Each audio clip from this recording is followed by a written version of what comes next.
Alright guys, good morning after a long time. I'm back with my another video. आज भने म सालपाको यात्रामा निस्किसकेको छु। डे 1 भर्खरै घरदेखि निस्किदैछु। आज भने हामी सालपा जान्छौँ है। Let's travel with Suman. Manebhanjyang चिसोपानीको बाटो।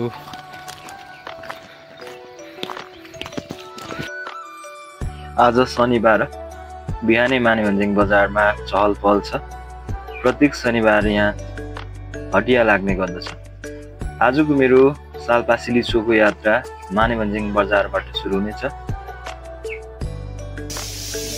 हामी अब मानेभन्ज्याङदेखि बेसी लाग्न आँट्यौँ। हाम्रो गाडी चाहिँ यो आज बेसी जाने।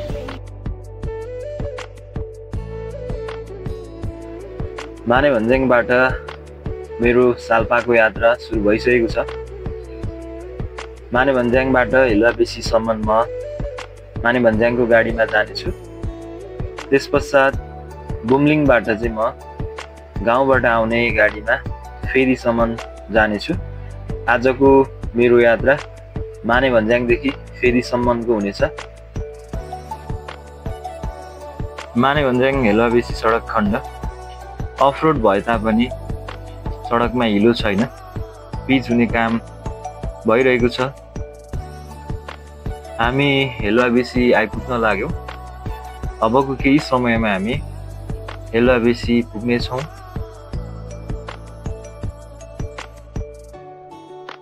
हामी हेलुवा बेसी आइपुग्यौँ।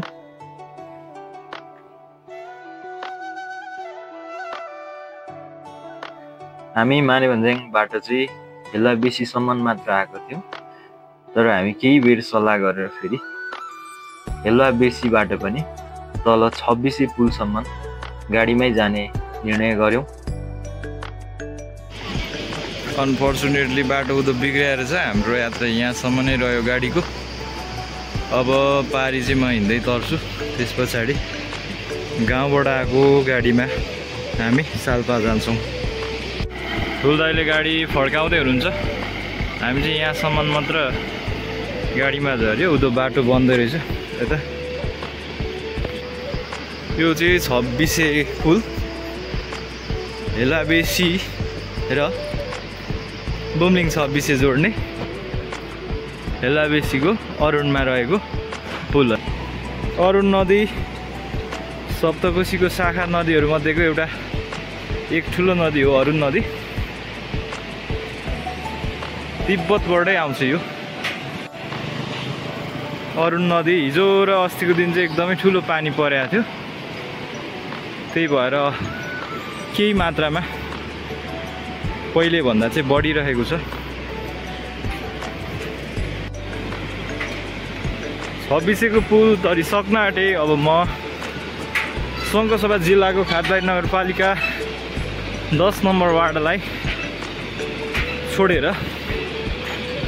भोजपुर सालपा सिरिसो वार्ड नम्बर 1 प्रवेश गरिसकेको छु। Finally I am here at 26 Bumling. Bhojpur जिल्लाको प्रवेश भइसकेको छ। थोरै उकालो बाटोमा चाहिँ हिँड्ने प्रयासमा छु म। अहिले सालपा सिलिसो वार्ड नम्बर 1 बुमलिङ टारको 26 भन्ने ठाउँमा छु। अब यहाँ म केही बेर हाम्रो गाउँबाट आउने गाडीलाई कुर्नेछु र हामी फेरि त्यो गाडीमा यहाँबाट फेरीसम्मको यात्रा गर्नेछौँ।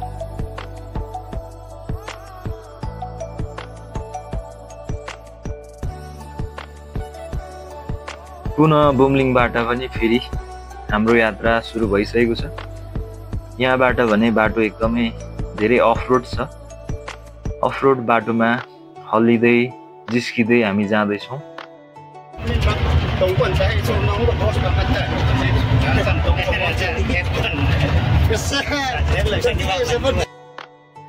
बाटो अफरोड भए तापनि हाम्रो यात्रा एकदमै रमाइलो साथ अघि बढिरहेको छ। अब भने हामी सालपा सिलिचो 1 नम्बर वार्ड कुलुङ बजार पुग्न लाग्यौँ। हाम्रो यात्रा निरन्तर अघि बढिरहेको छ। हामी बुमलिङबाट ठ्याक्कै 15:42 भनेपछि 27 मिनटमा आइपुग्यो कुलुङ।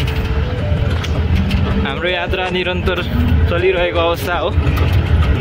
हामी कुलुङमा बिसाउँदैनौँ, निरन्तर हाम्रो यात्रा अघि बढिरहेको छ।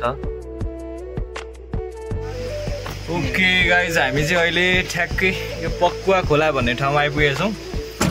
यहाँदेखि हामी यो खोला तरे पछाडि चाहिँ चौकी डाँडा प्रवेश गरिसक्यौँ। हामी सल्पा हो हजुर।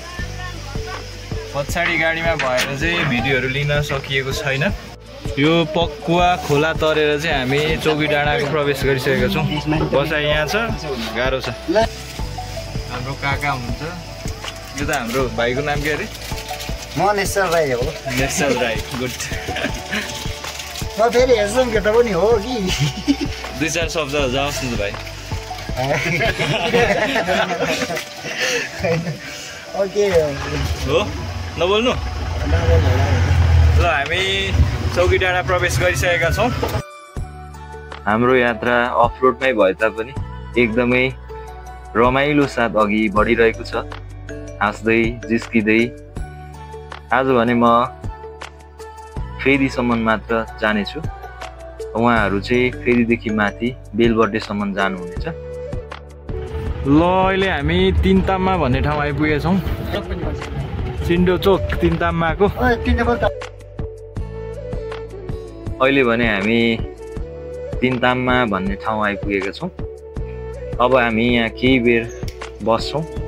ठ्याक्कै बुमलिङबाट 1 घन्टाको राइडमा चाहिँ हामी यो तिनताममा भन्ने ठाउँ आइपुगेका छौँ। यहाँनिर बोर्ड रहेछ तिनताममा भन्ने। तिनताममा अब हामी केही बेर बिसाउँछौँ, त्यसपछि हाम्रो पुनः यात्रा सुरु हुनेछ। बसाइ चाहिँ यो गाडीको पछाडिपट्टि छ कि डालीमा, त्यही भएर भिडियोहरू चाहिँ बनाउन सकिरहेको छैन।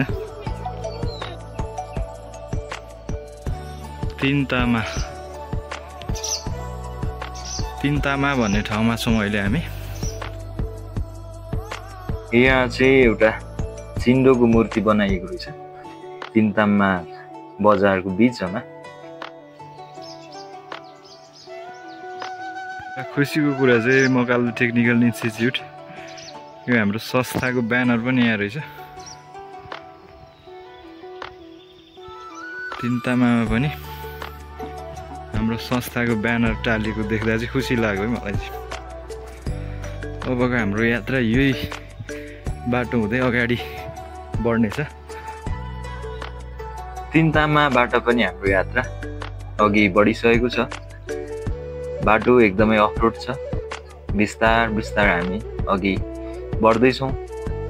अफरोड भए तापनि हाम्रो यात्रा एकदमै अविस्मरणीय भइरहेको छ। अहिले भने हामी भोजपुरको गोथे बजार आइपुगेका छौँ। बाटोमा हामीले साना साना खोलाहरू 7 पटक तर्छौँ।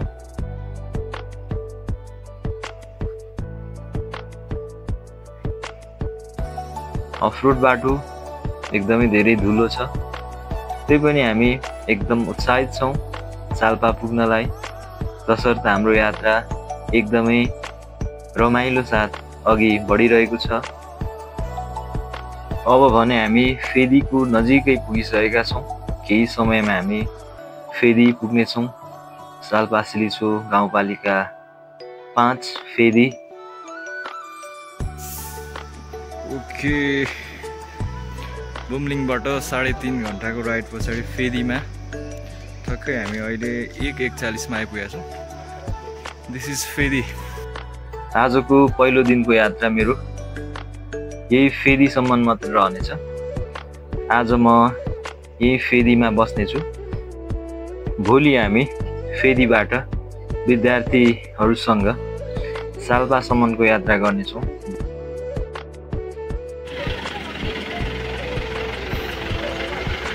बाई बाई, भोलि भेट्नुपर्छ। हस् ल।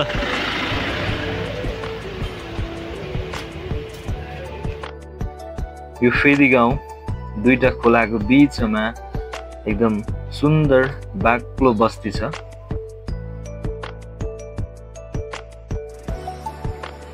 यो देखिएको चाहिँ सालपासिलिचो वार्ड नम्बर 5 फेदी बजार हो।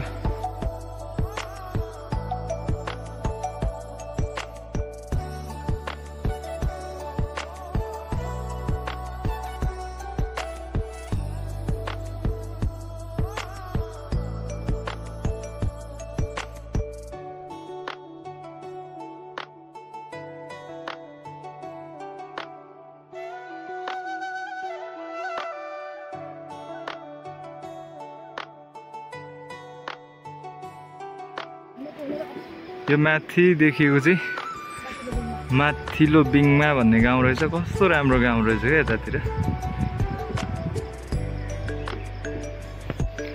यो यता देखिएको चाहिँ सिरबास भन्ने गाउँ रहेछ, फेदीदेखि यतापट्टि। केही बेरमा नै फेदीमा एकदमै ठुलो मुसुलधारे पानी पर्यो। मलाई भने भोलि पनि यसरी पानी पर्यो भने कसरी सालपा पुग्ने होला भन्ने चिन्ताले सताउन थाल्यो। पानी निरन्तर दर्किरह्यो, रोकिने छाँटकाँटै देखिएन पानीको। तर खुसीको कुरा केही बेरमा पानी रह्यो। केही बेर एकदमै मुसुलधारे पानी पर्यो, त्यस पश्चात चाहिँ फेरि पानी रहिरहेछ। आजको मेरो बसाइ यहाँ हाम्रो स्टुडेन्टहरूको घरमा हुनेछ र भोलि हामी स्टुडेन्टहरूसँगै डे 2 मा फेदीबाट सालपा पोखरीसम्मको यात्रा गर्नेछौँ। Thanks for watching.